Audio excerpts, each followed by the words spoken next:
Okay, hello everyone. How are you? I hope you're doing great. And of course, before we proceed with our session, let us ask the guidance and blessings of our Lord. Heavenly Father, we thank you for this day and for the opportunity to learn and grow. Guide our minds and hearts as we seek wisdom and understanding in everything we do. May your presence be with us, giving us strength, patience, and clarity. Help us to honor you through our actions and words. We ask for your blessing and protection as we go through this day. In your name, we pray. Okay, again, good morning, good afternoon, and of course, good evening. So today, we are diving into something na sobrang useful not only in businesses, but in our everyday lives as well. So I'm sure most of you have heard the phrase, there's always room for improvement. Naririnig ba natin lagi yan? There is always room for improvement. Well, sa business world, meron tayong isang concept na nakafocus talaga dyan. And we are called this Kaizen. So this Japanese word simply means change for the better, or in Tagalog, pagbabago para sa ikabubuti. Sounds simple pero napaka-powerful ng idea na to sa mundo ng management. Okay, let me share my slide.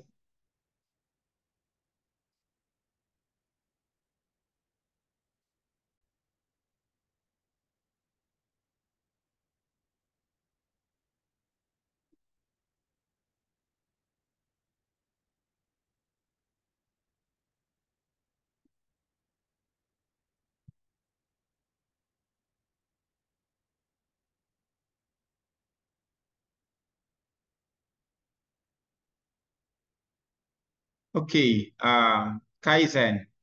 When we say Kaizen, it is all about continuous improvement. So hindi ito yung tinatawag nating one-time, big-time changes. So instead, this philosophy believes that small, incremental improvements over time ay lead to big, long-lasting results. Kaya sa mga businesses, di ba, from top management hanggang sa mga frontline workers, bawat isa ay may role sa pagbabago para sa ikagaganda or for the better. So imagine you're running a coffee shop. Hindi mo kailangan ng major renovation agad-agad, di ba? So instead, pwedeng may konting tweaks like i-rearrange natin yung table para mas efficient yung flow ng mga customers, or mayroong something na pagbabago in your menu. So, para mas patok sa panlasa ng customers. So, when we say Kaizen, it focuses on these simple improvements. But over time, they build up to something great. Okay. So, paano nga ba nangyayari yung Kaizen sa businesses? So, one example is through Kaizen events. Okay? Itatawag tayong Kaizen events. So, these are the short-term projects, usually mga 3 to 5 days, where employees from different departments come together para pag-aralan yung mga processes and identify areas for improvement. So lahat ng tao may say in the improvement process. Kaya it is not just a top or the top-down approach. The goal is to solve problems quickly and effectively. So think of it like a hackathon, di ba? Pero instead of tech, it's solving problems sa loob ng company. So sa simpleng example, kunwari sa isang factory, gusto nilang bawasan yung oras ng packaging. A cross-functional team could involve workers from productions, logistics, and even in customer service para tingnan kung paano nila pwedeng pabilisin yung proseso without compromising the quality. Now, meron ding isang popular na method na ginagamit sa Kaizen. to guide continuous improvement efforts. Ito yung tinatawag na PDCA, okay? Or what we call the plan, do, check, act. Okay? The plan, do, check, act. PDCA. So, para itong problem solving na may clear steps. So, plan. Doon tayo sa P, plan. Unang step is to plan the change. Identify a problem, then come up with a solution. So, kunwari, sa office, napansin ninyo na sobrang daming oras nang nasasayang sa meetings na walang clear agenda. So you plan to introduce a new rule. So all meetings need to have a set agenda with time limits for each topic. Okay, yun. Na-identify natin na yun nga, maraming nasasayang sa meeting. So ang agenda mo, dapat may agenda na mayroon na tayong limitation sa may time limitation na tayo sa pagdi-discuss ng bawat topic. So, next step tayo is do, yung D, or implement your change, di ba? So, sinimulan nyo na yung bagong rule about meetings. Ngayon, you test it out for a week. Okay? You test it out for a week. So, next, then you check the results. The C, check the result. Did it work? So, tingnan niyo after a week kung nag-improve ba yung efficiency. Mas on time na ba natatapos ang meetings? Less na ba yung time na nasasayang? And finally, act, the A. So, based on what you learned, you act. Diba? If the change work, you implement it across the board. Kung hindi masyadong effective, of course, adjust your approach. Okay? Isa sa mga core principle ng Kaizen ay employee involvement. Okay? Hindi lang ito trabaho ng mga managers or top executive. Lahat ng empleyado from the CEO down to the janitor can and should contribute ideas for improvement. Kasi 'di ba, minsan may mga nasa front lines pa nga yung mga may better understanding of what's going wrong in the process. Kasi sila talaga yung nakaharap. So for example, sa isang fast food chain, di ba? Yung cashier ang nakakapansin kung masyadong matagal ang waiting time ng customer sa line. They can suggest a new system para pabilisin ang pagkuha ng orders. Okay? Simple suggestion, pero dahil sila yung nasa frontline, malaki ang impact ng idea. Okay? Kaizen is actually a big part of a larger concept called the lean management.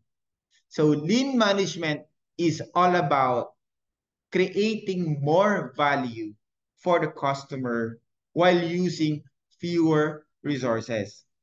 Basically, it's about working smarter, not harder. And paano to? Connected sa continuous improvement. Simple lang. Through small, steady improvement, you eliminate waste and increase efficiency. So sa simpleng example, imagine you are running a car repair shop, di ba? So lean management would involve improving your processes like how you order spare parts, how mechanics work on the vehicles, and even how you handle customer complaints. So para mas mabilis at mas efficient ang service, konting adjustment over time, but big results in the long run. Let's talk about a real world example. Kilalang kilala, Toyota, di ba? Alam niyo ba na ang Kaizen talaga ang nagpabago sa kanilang manufacturing process? Toyota started Kaizen as part of their Toyota production system, which focuses on making small, continuous improvement in their operations. So their workers are encouraged to suggest even the smallest of changes, like rearranging tools para mas madali nilang abutin, or finding ways para hindi nasayang yung materials. So dahil dito, naging world-class leader ang Toyota sa manufacturing.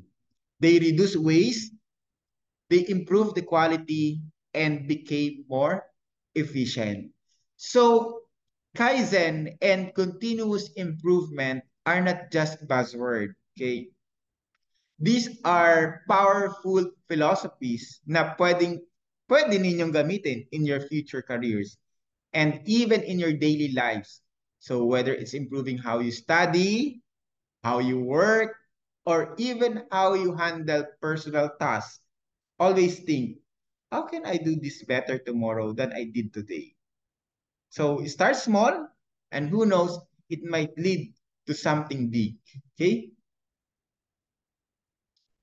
So we're going to talk about the details regarding the lean management. So alam ko, pag naririnig ninyo yung salitang lean, naiisip nyo kaagad, paano ba maging fit? Di ba? But in business, it's about becoming efficient, eliminating waste, and make sure we deliver value to the customer. So lean management originated from the famous Toyota production system, as I mentioned. And now, ginagamit na siya across many industries, from manufacturing to healthcare, even up to the service industries like restaurants. So the question is, what is lean management? At its core, the lean management is about maximizing the value while minimizing the waste. Hindi ibig sabihin nito na dapat tipirin lahat ng bagay to the point na wala nang maayos na proseso. Instead, it's about finding the best way to use your resources, whether yung tao, your materials, or time, para mag-deliver ng value sa customer without any unnecessary steps. So, let's say my online shop. Hindi ba hassle kung sobrang dami ng steps para makapili ng product at magbayad? So the goal of Lean is to cut out yung mga hindi kailangan para mas mapadali yung proseso. Kaya mas satisfied yung customers. Okay, mayroon tayong mga key concepts. Isa-isahin natin yan, okay? The number one is, of course, the concept ng lean management is value. So lahat ng ginagawa natin sa isang business should add value to the customers. Kung hindi siya nakaka-contribute sa gusto ng customers, it is considered waste. Okay? So example, bumili ka ng burger. Ang value sa'yo ng customer is mabilis na service at masarap na pagkain. Di ba? Pero paano kung 20 minutes ka nang naghihintay para lang maluto tapos hindi pa fresh yung ingredients? So yung waiting time at poor quality ng ingredients, yan yung tinatawag nating waste. So wala silang naidagdag na value sa'yo as a customer. So next is we have the value stream mapping. This is a tool na ginagamit para makita yung buong proseso from raw materials hanggang sa finished product na nasa kamay ng customer. Basically, it visualizes every step and help us analyze kung saan pwedeng i-improve or tanggalin yung mga steps na nagiging sanhi ng delays or waste.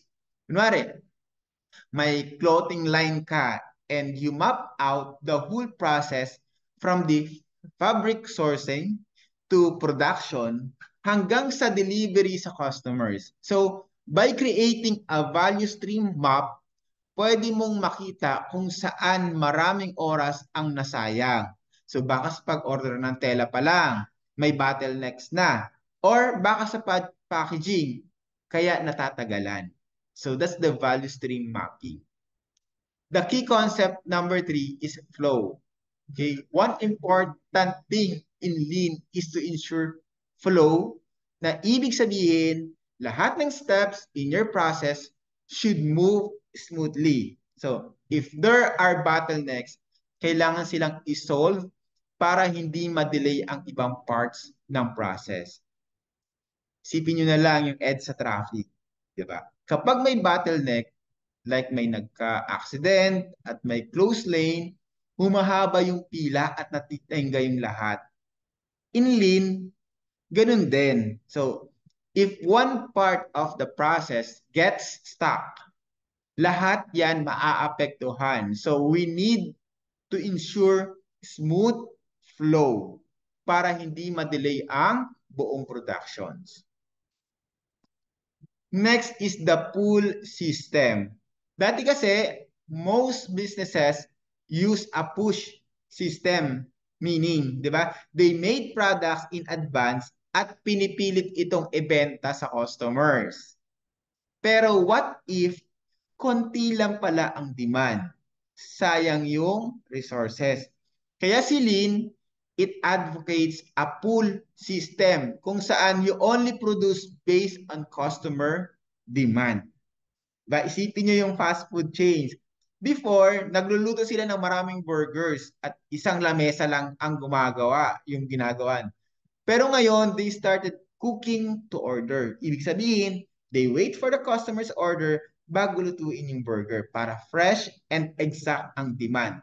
So, at the end, walang sayang. Okay? And of course, finally, lean is all about perfection. It doesn't mean walang imperfections, ha? Pero ang idea is to continuously strive for improvement. Kaizen pa rin ang gamit dito. Continuous small changes that add up over time. So, imagine you're a delivery company and you are already fast, di ba? Pero every month, you still try to find small ways para mas mapabilis pa yung delivery or mas mapababa ang cost without sacrificing quality.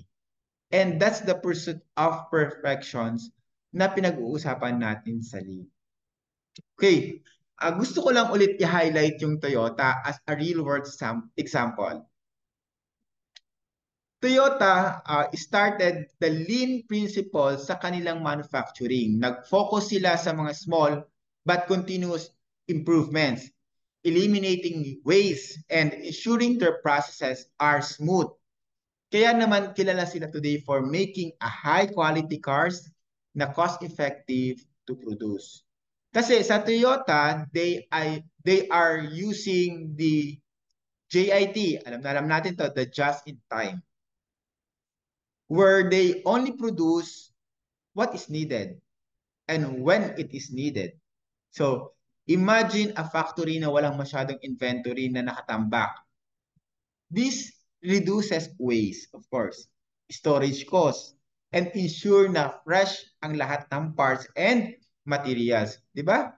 So, how small improvement can make a huge difference in efficiency and cost. Sabi nga,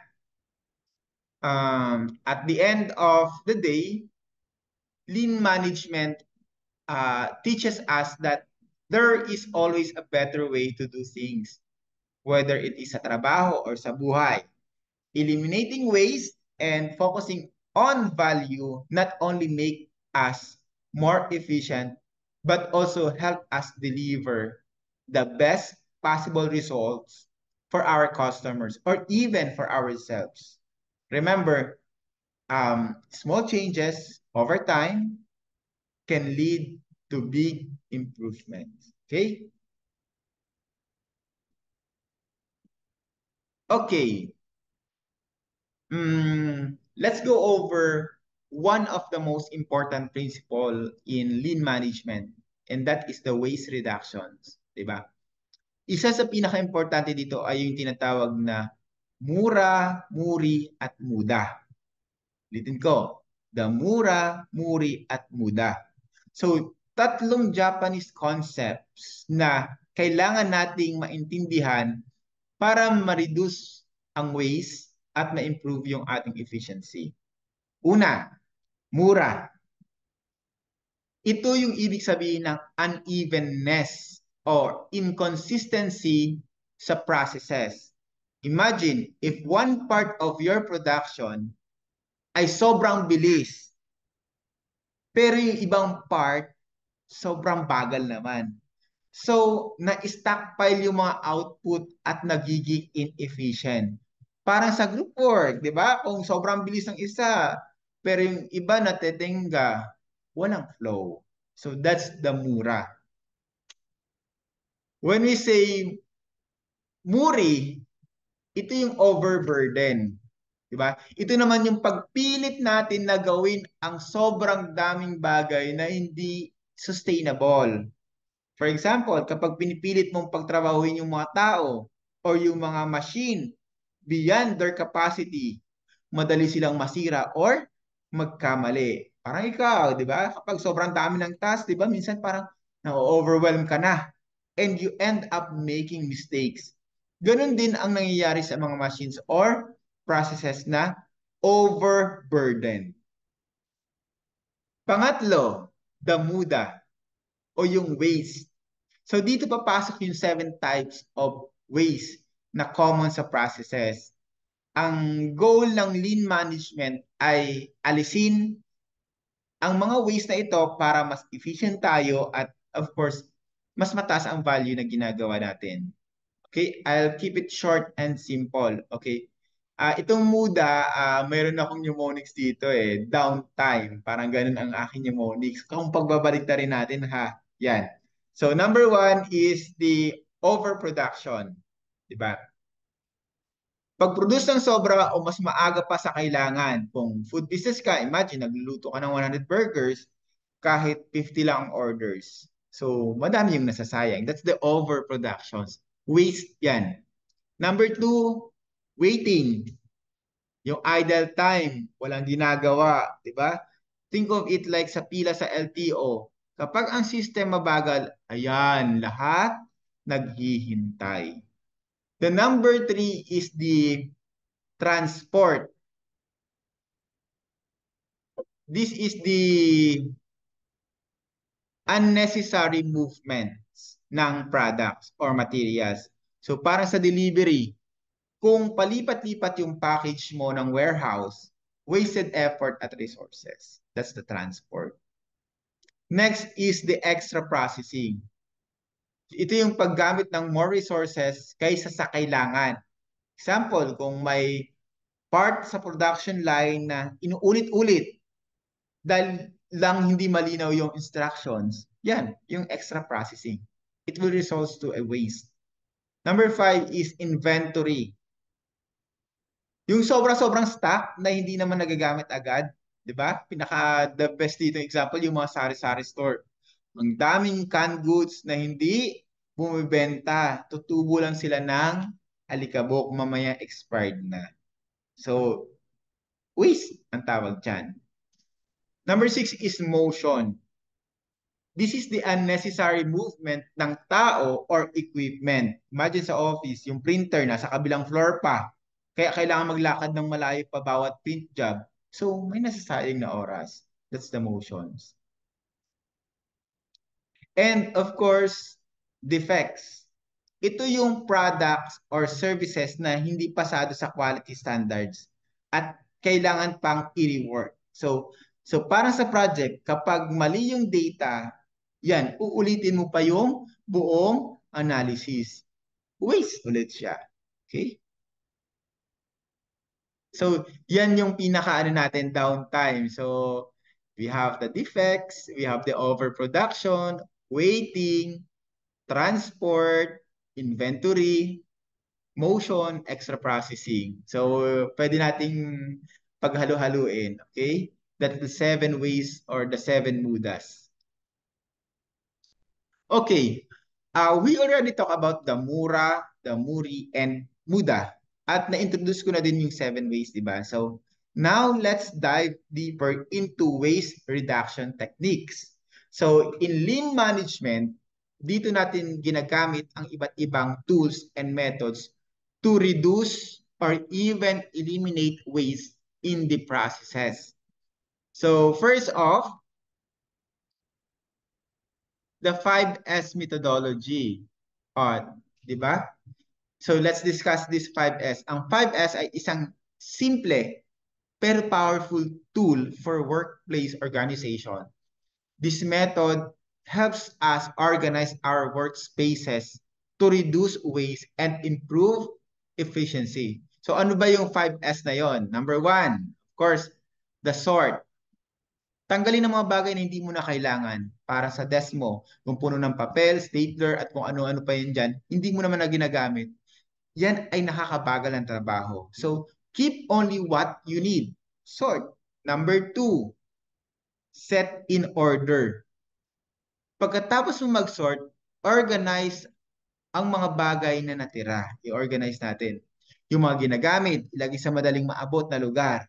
Think of it like sa kusina, kung yung kawali mo nasa ilalim pa ng kaldero, kakainin nito yung oras mo. Same with the workplaces. Dapat lahat ng kailangan mo ay nasa tamang pwesto. Number three is shine. Panatilihing malinis at maayos ang workspace. Kung lahat ng bagay ay spotless, mas madali kang gumalaw. Mas mabilis ang trabaho kapag hindi ka naghahanap ng items in the middle of clutter. So number four is standardize. Gumawa ng standard or guidelines para mapanatiling maayos ang sistema. So parang pag nagkaroon ka ng cleaning schedule sa office o bahay, para hindi na magkalat uli. Number five is of course the sustain. Ito yung pinakahuling step pero pinaka-importante. Ang pag-sustain ng practices.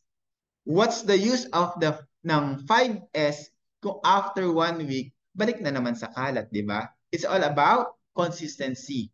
So, think of 5S as your own room. Kapag maayos ang lahat at alam mo kung saan nakalagay, mabilis kang makakahanap ng gamit. Pero kung kalat-kalat yan, maghanap ka ng sapatos sa ilalim ng kama or cellphone charger kung saan-saan. Waste of time and effort. Tama? Okay. Next up is the just-in-time production system. As I mentioned, ang core concept ng just-in-time or the JIT, produce only what is needed when it is needed. Produce only what is needed when it is needed. Hindi na tayo mag-iimbak ng sobra-sobrang inventory, natatambak lang at magiging idle. So imagine kung meron kang sari-sari store, kung stock ka ng stock ng soft drinks, kahit mabagal naman ang benta, tatambak lang yun at maubos lang ang shelf life. Pero kung bibili ka lang ng stocks based on demand, kaya mo pa rin ma-serve yung customers mo without wastage. So ang JIT ay ang JIT ay ginagamit ng mga giants like Toyota. Hindi sila gumagawa ng parts hanggat hindi kailangan sa assembly line. So in this way, they save on inventory costs and reduce the waste. Mayroon tayong tinatawag na, of course, the value stream mapping, di ba kanina? Yung it will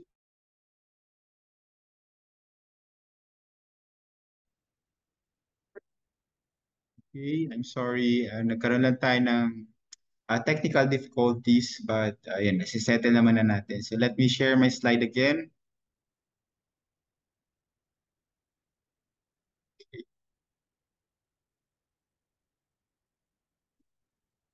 Okay, let's continue. Okay. Aside from the 5S and JIT, another great technique we use to reduce waste is the value stream mapping or tinatawag natin VSM. So this tool lets us visualize the entire process. So from the raw materials hanggang sa delivery ng final products. So through VSM, madali nating makita kung saan tayo nagkakaroon ng bottlenecks or kung saan napupunta yung waste. Okay? Isipin natin yung VSM as your daily routine. So kung gusto mong i-optimize yung oras mo, you map out your day. So from waking up hanggang sa pag-uwi mo sa bahay.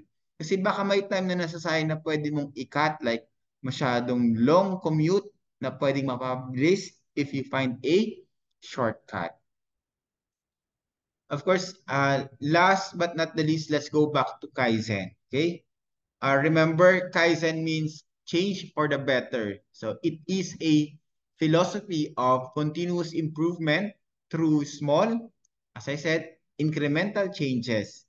Ang mga changes na ito ay hindi dapat manggaling lang sa top management, but of course for the every employee. Lahat yan ay ini-encourage to contribute their ideas to make the process better. And of course, the Kaizen event. So ito naman yung mga short-term projects na may specific goal like improving a particular process. For example, kung nakita ng team na may problema sa filing system, you hold a Kaizen event to fix it. So may tinatawag tayong cross-functional yung mga teams para lahat ng perspective ma-address. And of course, the PDCA cycle na pag-usapan din natin. To implement Kaizen, we use the PDCA cycle, the plan, do, check, act. So, isipin natin na kapag nagtatry ka ng new study habit, plan kung paano mo gagawin, do it for a few days, check if it is working, tapos act to adjust kung kailangan. Okay? So, to wrap it up, ba, lean management focuses on reducing waste and creating value for the customer. So by applying techniques like 5S, the JIT, the VSM or the value stripping, mapping, and Kaizen, we can continuously improve our processes, eliminate unnecessary steps, and ultimately make our workspaces more efficient and productive. Remember, it is all about small, continuous improvement because walang perfect system. But with the lean, we can always get better. Okay? And of course, for the last slide, okay, basahin natin. The only things to do great work is to love what you do by Steve Jobs. So I hope you acquire the new knowledge and of course, I hope na mai-apply natin ito sa pang-araw-araw nating gawain or pamumuhay. And of course, sa ating study, sa ating trabaho, or kung ano man yung mga endeavor natin or ano yung mga ginagawa natin ngayon. Okay, maraming maraming salamat sa pakikinig. I hope na magkita-kita tayo ulit sa next sessions natin. And of course, kung gustong balikan yung mga previous sessions natin, welcome na welcome. Muli, mag-ingat tayo and of course, God bless you all.